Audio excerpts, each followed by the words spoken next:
संतोष देशमुख हत्या प्रकरणात मोठी अपडेट समोर येते। वाल्मिक कराडच देशमुखांच्या हत्येचा मुख्य सूत्रधार। विशेष मकोका न्यायालयाचं निरीक्षण। आरोपी वाल्मिक कराडच्या अडचणीत आता वाढ होते। वाल्मिक कराडच्या सांगण्यावरून संतोष देशमुखांची हत्या। विशेष मकोका न्यायालयाने निरीक्षण नोंदवलं आहे। लोकशाही मराठीच्या हाती हे निरीक्षण आता हाती लागलंय।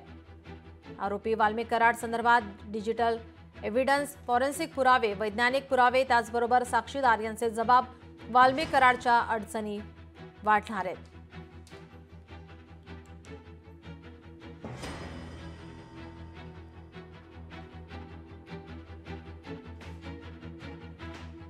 विशेष मकोका न्यायालयाचं निरीक्षण आता लोकशाही मराठीच्या हाती लागलेलं आहे। संतोष देशमुख हत्या प्रकरणातील ही मोठी अपडेट। आरोपी वाल्मिक कराडच्या अडचणीत वाढ। हत्येचा मुख्य सूत्रधार कराडच असल्याची माहिती समोर येते।